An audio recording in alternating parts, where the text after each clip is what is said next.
Just imagine you on 88.5 Soufriere FM, talking, questioning, sharing your experience, information, education, entertainment, news, instructions, advice on diabetes, high blood pressure, strokes, menopause, AIDS, pregnancy, sex. Sex? Did you say sex? As prescribed, take your medication, exercise, and diet. On 88.5 Soufriere FM, tell a friend, call your neighbor. Casualty 911 is on.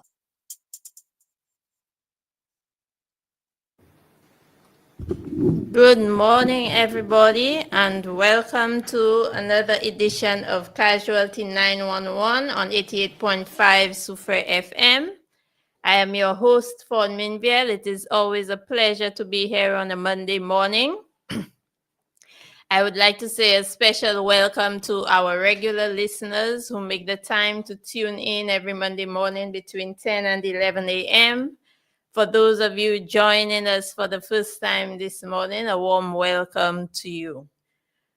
We will be having a general discussion this morning. We don't have a guest, so you will have to bear with me this morning as we go through some health-related issues that I think need reiterating. You know, we need to go back and remind ourselves very often so that we can have things in the forefront of our consciousness.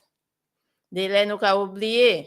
I know the month of October is over, but Creole is never over. Creole la pa ka fini pièce simple ici. So nou ni pou changer la ni bagay ki important. Last month, the month of October, was Breast Cancer Awareness Month. So we will do a short recap of that. Last month, there were several activities in observance of Breast Cancer Awareness Month. Some of those activities took place island-wide. Last Monday, for example, at the Itangs Wellness Center, there was an activity in observance of breast cancer awareness. There were several women who came in to have their clinical breast exams and to participate, to learn a little bit more, to learn how to do their self-breast exams.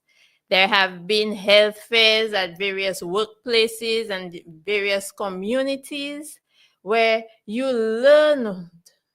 If you participated, you would have learned about the various screenings that need to take place, and that is very, very important. We talk about screening in terms of our self-breast exam, one level, our clinical breast exam, to have a health provider do it for us, and then we also have the mammogram, which is recommended as a screening tool for women 40 years plus. I hope that those of you who are eligible, you took the opportunity in the month of October to do that. If you were unable to get your clinical breast exam or to get the mammogram when you are eligible, it doesn't end in October. We will be speaking a little bit more about why we have those observances, but it does not end in October. It is available throughout the year. Breast cancer does not only affect people in October. It's not only diagnosed in October. It is not only in October that we have to take all those steps to try to detect early and to follow up the early detection with early intervention, because the benefits of knowing early and then doing nothing about it, there's really no benefit to that. So we really need to move beyond our concerns, move beyond our fears that so many of us have, so many anxieties. And that is what prevents so many people from actually doing their screening at whatever level. Some of us just don't want to know. Nou pa vle sav, nou pe pou sav sa nou ning. But if we detect early and we follow up early, then the chances of a good outcome would be increased. And we keep saying that, and I hope that it will reach those of you who are still reluctant. I have been hearing people up until the end of October when engaging with people, and people are saying, I don't want to check because I don't want to find anything. But early detection really, really is key. Early detection and early follow-up. We can't say that enough. Other activities during Breast Cancer Awareness Month, there was a walk in Miku, a community walk in Miku in observance of Breast Cancer Awareness Month. As I said, at various workplaces throughout the island, there have been health fairs where the focus for education was centered around breast cancer awareness, breast health, and the services that were provided, such as a clinical breast exam, were in line with Breast Cancer Awareness Month. Those of you who were unable to participate, feel free to go to your wellness centers to take advantage of those services. This morning, the Lafag Wellness Center opens after being closed for a while for some renovations. So for those of you who usually go to the Lafag Wellness Center, it is now reopened 8 a.m. to 4:30 p.m. So you can get back into gear of getting all your screenings and services that you need. If you are not sure of what day the various clinics are on, give them a call. Give them a call and find out so that you can step in and get those services. When we talk, I'm just going to go back to something that we talk about so much, healthy lifestyles. And why am I bringing up that healthy lifestyle after our observance of breast cancer awareness? The thing about it is that for many of those chronic non-communicable diseases, in as much as there are risk factors that we have no control over, there is usually a very strong lifestyle factor that can contribute to the development of chronic non-communicable diseases, including breast cancer, including diabetes, which is an observance that is coming up on the 14th of November. And when we talk about healthy lifestyle, we need to have a certain energy, a certain, wanting to have that healthy lifestyle. We really need to want it, to motivate our own selves and to be disciplined and consistent.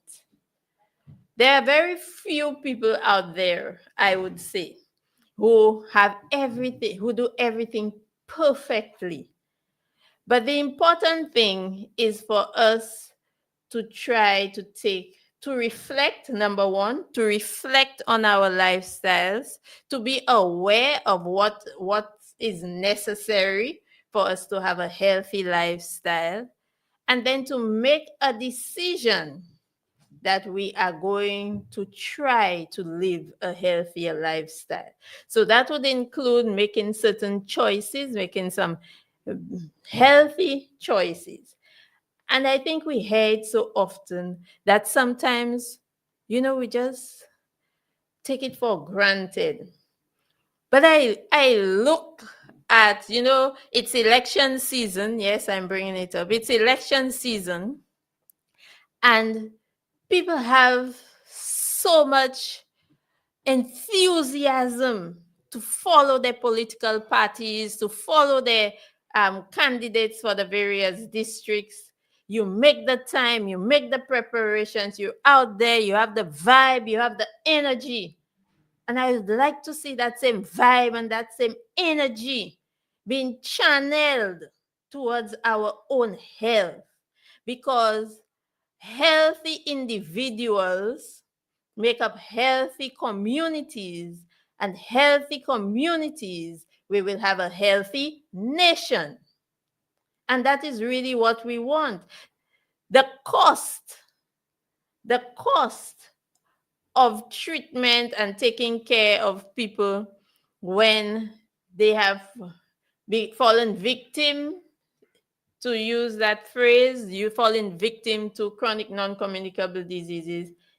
It's an enormous cost. It costs so much money. It costs the nation so much money, money that could be used for other things, money that could be put towards the development of the country rather than taking care of things that are to a certain extent avoidable.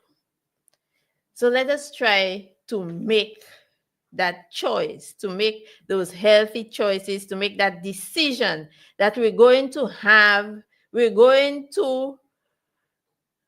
try to be healthy with the same enthusiasm. Let's be focused on that. Let us have that vibe, that wanting to be healthy. And what are some of the things we need to reflect on in terms of living a healthy lifestyle? I'm sure if there were a group of people in front of me, they would be spitting out information. But the thing about that information is that we have to really internalize it and make it a part of our daily lives, our daily routines. Let's talk about whether we are physically active. Are we physically active? What does it mean to be physically active? What is the minimum that we need to say, okay, I'm on the right track? 30 minutes out of 24 hours, 30 minutes of moderate exercise on most days of the week. So let's say you do it for 5 days. 5 days out of the week, you get 30 minutes of physical activity. And that is all it takes to be on the right track. And you would be surprised that when you start with the 10 minutes, the 15 minutes, the 20 minutes, you will want to do more. You will want to do more. We do too much sitting. And many of us are guilty of that. Many of us are guilty of sitting around. We sit on a bus, we sit to drive. When we're on the bus, we want the bus to stop right next to where we're going. When we're driving, we want to park right at the gate where we need to go, or the door, wherever it is. We don't want to make more than, say, 20 steps to get to where we have to go. So we need to rethink our movement. Movement is important. So whether it is that we incorporate movement and physical activity into our daily routine, packing a little further, or choosing, if we are going a certain distance, to leave the car and walk,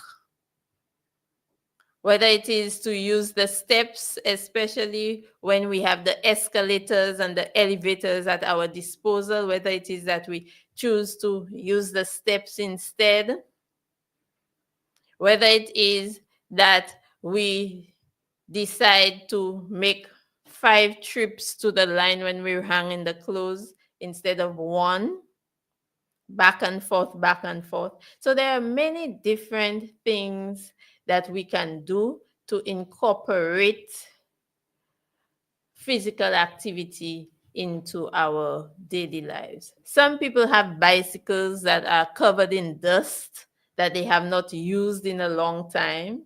You may want to pull out the bicycle, oil it up, and ride. Use it as a means of transportation instead of the car, depending on the distance and probably the terrain, because if you're out of shape, you may not be able to handle so many of the hills, but you can use it for transportation or hitch it up and go for a ride somewhere. So all of those things, swimming, for those of you who know how to swim, Swimming is a very good full body exercise that you can engage in. And these are things that we need to think about. We have to be very purposeful when we want to make those changes. If you have to write it down somewhere where you can see. Today, Monday, I will be walking for 10 minutes. Tomorrow, I will ride my bicycle. On Wednesday, if the weather permits, I will take a swim. So we need to put it in a way that we can see it, we can remember, and we can motivate our own selves. What else can we do in terms of being healthy? We often talk about our diet. And there's some things that you will hear on repeat, and we need to start to, sometimes we make excuses. For example, when we talk about increasing our fruit and vegetable intake, one of the things that you'll hear quite often is how expensive it is. We don't need to always buy imported fruits. We have local fruits. When we have them, let us use them. Let us preserve them. So some people are very good at freezing a lot of our local fruits so that when they are out of season, they have them and they have them available to make, for example, smoothies. So you include your fruits and your vegetables in a smoothie. That is one way to get it, to get your fruits and vegetables. There is a program called My Plate, a Healthy Plate. It is actually the Wellness Hour, but they have had several episodes of My Plate, a Healthy Plate, which is St. Lucian to the core. The person who has been demonstrating how to use our local fruits and vegetables, how to eat healthily, what amounts, your portion sizes, and so on, in terms of using what is local to us, what is easily accessible to us, is our nutritionist, our lead nutritionist at the Ministry of Health. I would encourage you and invite you to look it up on YouTube, the Wellness Hour by the Ministry of Health, Wellness, and Elderly Affairs. It will, at the very least, provide you with some ideas of how you can use what is accessible to you to eat in a healthier way. It might motivate you to do a little more searching, to inspire you to do something different with the food that you have available to you, because sometimes we really get bogged down into our one style of doing things. So we cook everything in a particular way. We don't think that we can mix the fruit and the vegetable in one salad and so on. So there are a lot of people out there who can help you to change it up a little bit. And I invite you to start local. Start with our My Plate, a Healthy Plate. At the very least, to get the portions correct. Then to see innovative ways of using our local fruits, vegetables, ground provisions, and so on to eat in a healthier manner. The emphasis on eating local also helps with reducing the amount of processed and ultra-processed foods that we consume, that we eat. When we have those ultra-processed foods, we buy things in packages that don't even resemble what they were originally. They have a lot of chemicals and preservatives added to them. Some of them are very bad for our health, but we consume them because they look attractive on the shelf. They taste good, and they usually taste good because they're high in sugar and high in salt. And we consume them at a much in great amounts. So we eat so much of that compared to what we should really be eating to be healthy. So we need to try to limit our intake of very sugary foods, foods high in salt, those prepackaged foods that don't resemble what they were originally and that may not be very healthy for us, as well as so some examples of that might be, for example, a lot of the canned foods, some of the cereals. We tend to use it a lot for our children. We use the breakfast cereals that are high in sugar. That may not be the best way to send them off to school on a sugar high. We use a lot of drinks, the boxed juices, the bottled juices, the sodas, and all of these are high in sugar, and we need to reduce our consumption of those. Not only do they have a lot of sugar, they also have other chemicals. So, for example, somebody would say to you, there are people who use local stuff to make juice, whether limes and they use a lot of sugar. Well, we can reduce the amount of sugar that we put in the juice. But we know also that our juice, when we make it, three basic ingredients: the fruit, water, and some sugar. But what can you do to a prepackaged juice or soda to make it healthier? Nothing at all. All of those other ingredients, some of them we cannot even pronounce, and we have no idea what they are.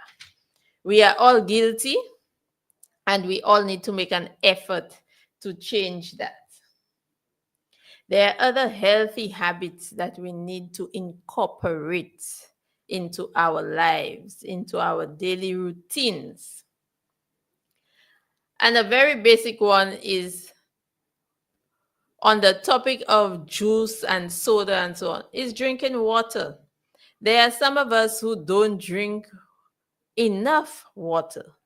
There are some people who may not even drink half a liter of water for a day. They prefer to drink juice or a soda or a malt, or for some people, even alcohol beer instead of water, as long as it's cold and they think that it's refreshing. But what can hydrate you better than water?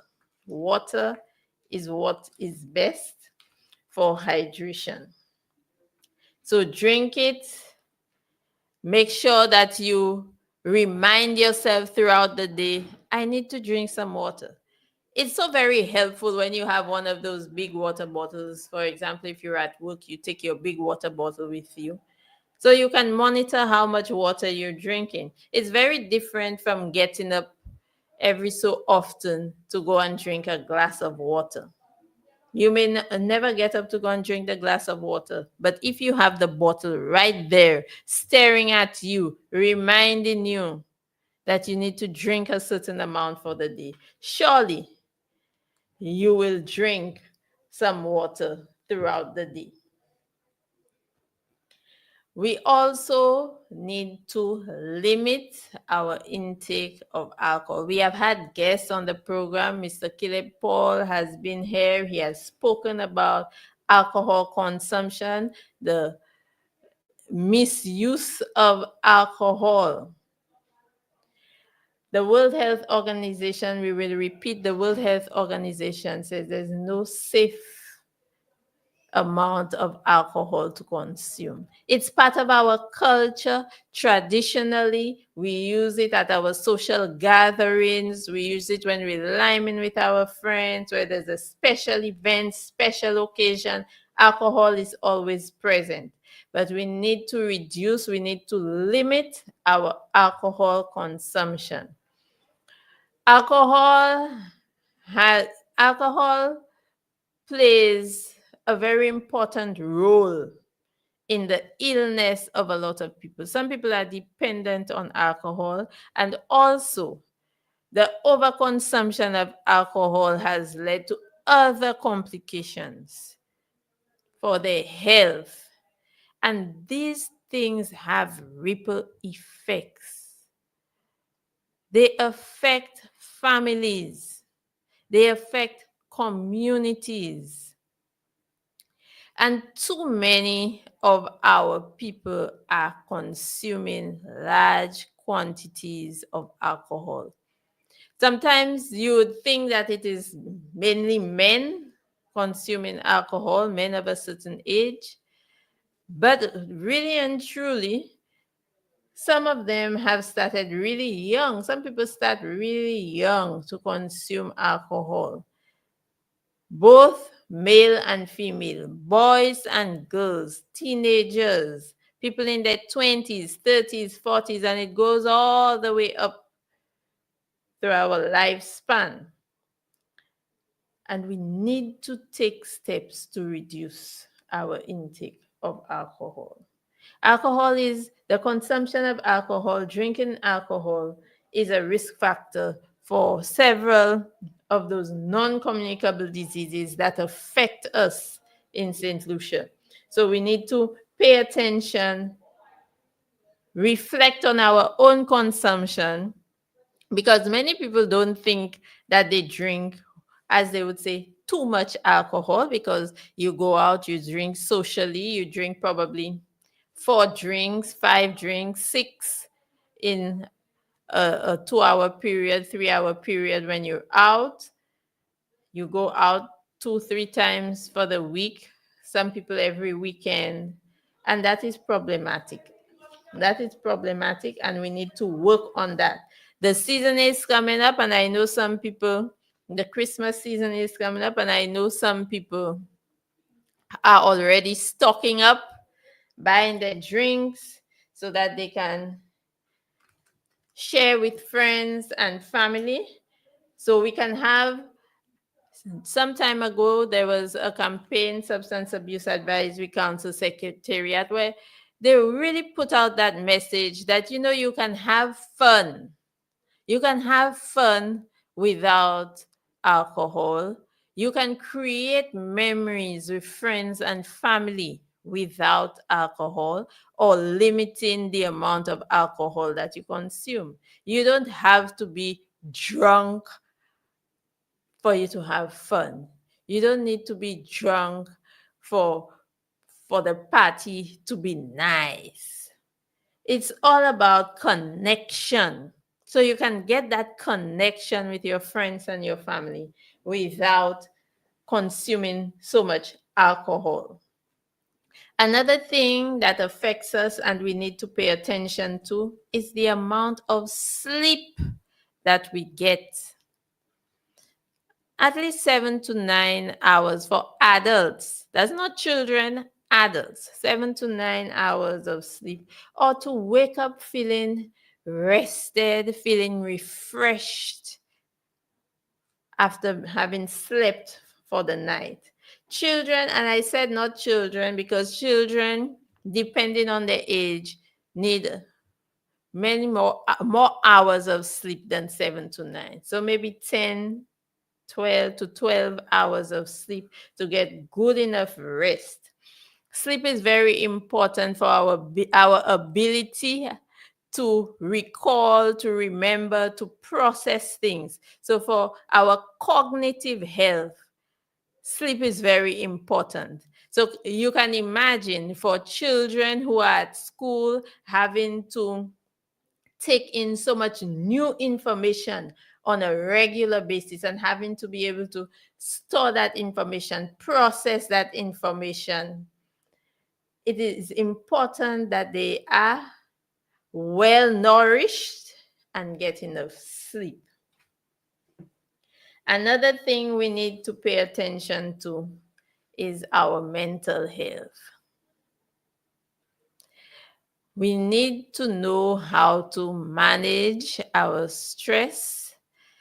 We have different stressors, different things that affect us. Different people are affected by different things. Some people are more affected by certain situations than others. But no matter what it is, stress is a normal part of our lives that we need to learn to manage.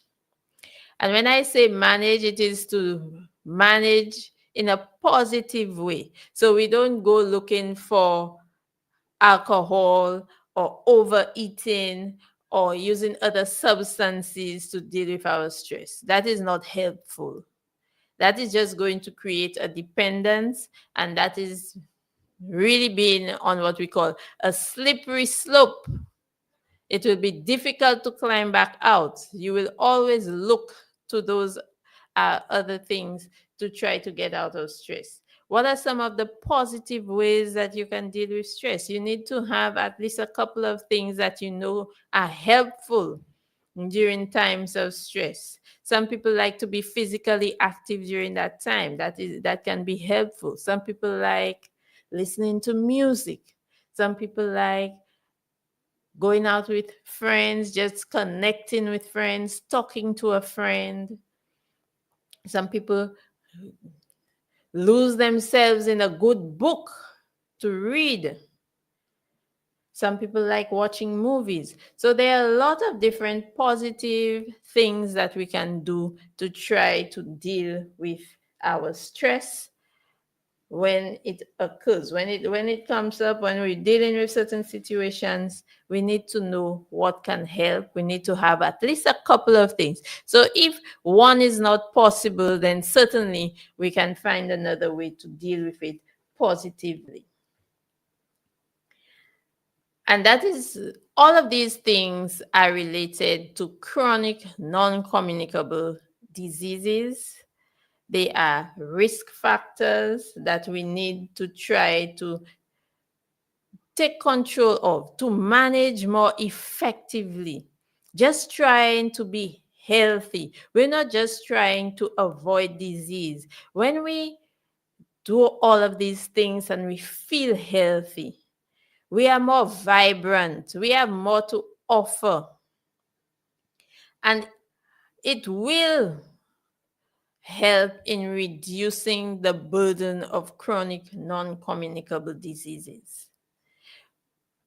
Chronic non-communicable diseases like diabetes and hypertension and cancers and all of those things that affect us.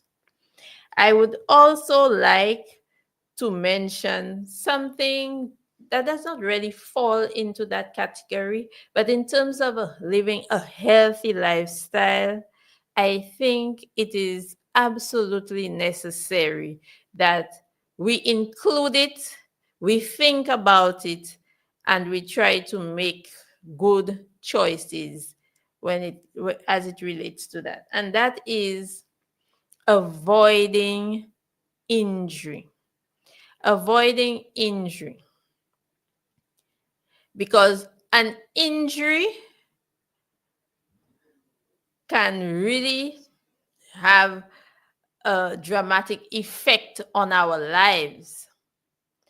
Chronic non-communicable diseases, yes, can make us sick.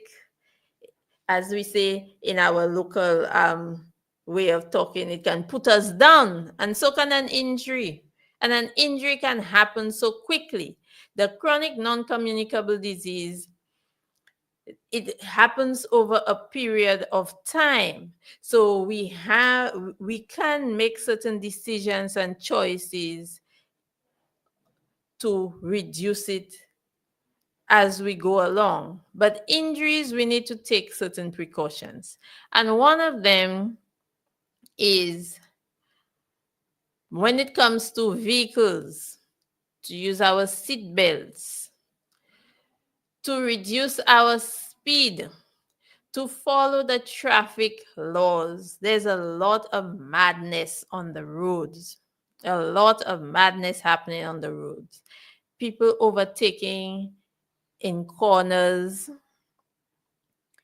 people speeding past when there are obstructions, or people are walking on the side of the road and you're overtaking, and people have to be scrambling and jumping into the bush and all kind of things.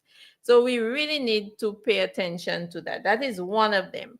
As it relates to bikes, using the proper footwear, the proper attire, using your helmet. I mean, some people get a thrill out of doing the tricks and the stunts, but there is a time and a place for all of that. You see people doing stunts in the middle of a busy road with traffic going to and fro, and you're in the middle of all of it doing stunts on a bike. So that we can do something about reducing injuries in that regard.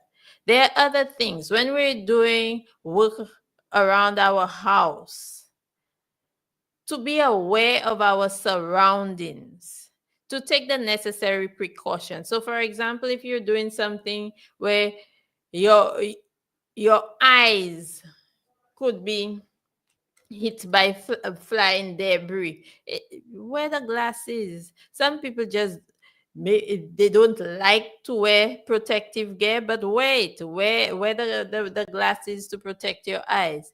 For the farmers out there, when you're spraying your crops, when you're using those chemicals, use the proper protective gear to protect your eyes, to protect your lungs, to protect your skin.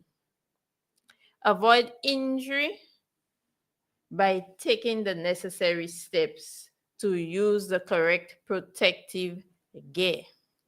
If you're going to be cutting a tree, there are steps that you can take to avoid injury and to reduce the likelihood that you would be injured. There are a lot of things that we do where we just need to be a little bit more aware, a little bit more focused, and to wear our protective gear where necessary, and also to avoid certain situations. So for example, if the tree is wet, it has been raining, the bark is a bit slippery, you may not want to go up on that tree with something, a power tool to cut the tree. So we need to be aware, and we need to try to reduce the likelihood of being injured in certain situations. I talked about the vehicles, I talked about the cars, the motorcycles, but pedestrians, let us be more aware of our surroundings. Let us not have an attitude of, so you pack away me you way me. You know, we need to protect our own selves when we are pedestrians, when we're walking. The way that we use the pedestrian crossing, some of us, we absolutely don't use that in a good way. Some people jump out from the sides of vehicles and just run across, which means that you're out of the sight. The driver cannot see you, not even in their peripheral vision. They cannot even see you on the side. So it's when you jump in onto the pedestrian crossing that they see you. Some people stand on the side of busy roads on the road with their back to the road. Be a little bit more aware. Be cautious on the roads where it is very difficult, narrow roads. Try to stay off the road when you see a vehicle approaching. Don't walk so close to the vehicle that If, for example, as we say, la main driver tremble a passé en les pieds. Okay, so all of those little things we need to be aware of, and let us try to make those changes, and let us have that enthusiasm for being healthy, to make choices that put us on the right track for a healthier lifestyle. So that is what I wanted to highlight in terms of a healthy lifestyle. If I missed anything, those of you listening, please feel free to send a little message, a little comment also to remind me so that I can bring it up. Because as you know, we are all human and sometimes we forget things even when we write them. Okay? So in terms, we will go back to one last thing in terms of observances. The observances that we have are to raise awareness, give people an opportunity to learn about different conditions, to learn about the risk factors for certain conditions, to learn how they can prevent or reduce the risk of developing certain conditions. But that does not mean that at the end of the observance, so if the observance is for one day, that is just for one day. It's to raise awareness, but that awareness needs to continue. So whatever you have learned, you need to share. Whatever you have heard, whatever information you have been privy to, it should inspire you, motivate you to learn a little bit more, to challenge yourself to make certain changes. It's not because, as some people still believe, they'll tell you, well, I don't have that in my family, that they cannot get it. There are so many risk factors that can contribute to the development of or to contribute to people getting certain conditions. So we need to think beyond just whether it, as we like to say, runs in the family. This month, there are some observances coming up. One of the key observances in the month of November is Diabetes Awareness Day. On the 14th of November, for those of you who have never done the diabetes risk assessment, consider it. Think about it. When you go to the health center, get your pressure checked and get your diabetes risk assessment. And the risk assessment involves certain things like getting your height and your weight so that they can determine your body mass index, taking your waist circumference, knowing the size of your waist, and you will be asked certain questions about your lifestyle, your level of physical activity, your diet, your family history, whether you have been diagnosed with certain conditions and so on. So that will give you a sense of where you are. As we like to say, it's good to know your status. Where am I? Am I at low risk for developing the condition? Am I at moderate risk? Am I at high risk of developing the condition? So if you are at low risk, that does not mean that you're doing everything right.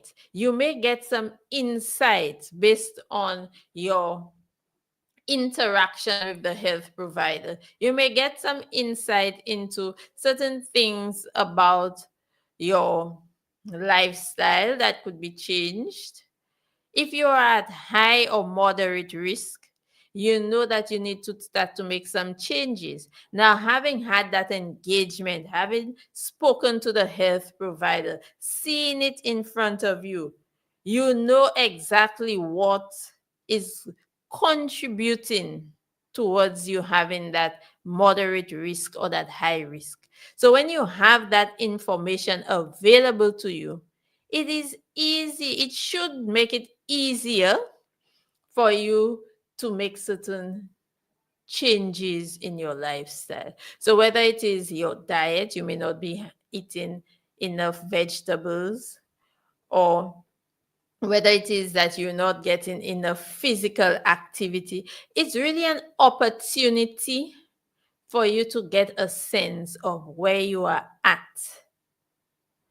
And based on where you are, you make certain changes. And it's important for us to know that. Important for us to know what our risk is. Some people may go and find that they are at a very high risk, and maybe they may already have diabetes. So that follow-up after doing the risk assessment, those other interventions, those other follow-up tests and so on, would let you know where you are. And if you already have the condition, you will have that knowledge and be able to start taking steps to manage the condition, rather than having the condition and it's just unmanaged. You have no idea that you have it, and it's just getting worse with no sort of intervention, no management whatsoever. It's not always easy for us to get everything in line when it comes to living a healthy lifestyle. But as I said earlier, we need to move past all of our anxieties and our fears. We need to reflect, think about how we match up against the guidelines for a healthy lifestyle. We want to live with a good quality of life. We want to be able to enjoy life. We don't want to just exist. We want to enjoy our lives. We want to be there for our children. We want to see our children reach certain milestones, achieve certain things. We have goals for ourselves. And it would be easier for us to reach those goals if we are healthy and we're not focusing so much of our attention on other things. So that is coming up this month. I'm going to encourage all of you, to those of you particularly who have never done the risk assessment, go in, call your health center, visit your wellness center, and have your risk assessment done.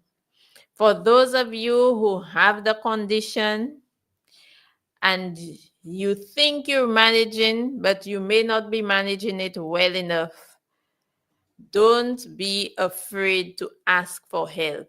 Don't be afraid to say, I'm trying something. I don't think it's working. Can you help me? Some of you may need to see the nutritionist. Some of you may have made a decision not to use the medication that's been given to you. But whatever it is that you're doing, if it's not working, you need to try to get some help, some guidance, so that you can get that under control. As we come to the end of the program, I just want to encourage all of you to make that effort to live a healthier lifestyle. Healthy individuals, healthy families, healthy communities and a healthy nation. That is what we are working towards. That is what we should want for ourselves. We don't just want to see our party win. We want ourselves to win. When we win on the health, when we win with living a healthy lifestyle, our families are winning, our communities are winning, and our country will win. All of us will be better off if we make those choices. We may not always get it right, but we have to keep trying, put in the effort so that we can do so much better for ourselves, for our families, for our communities, and for our nation. Thank you for tuning in to Casualty 911 this morning. We will be back next week, Monday, hopefully with a more detailed program on diabetes, something to inspire you, something to motivate you, something to get you feeling that you can be healthy, you can make the right choices. So thank you again for tuning in. I hope you tune in next week, Monday, and we will have a wonderful discussion.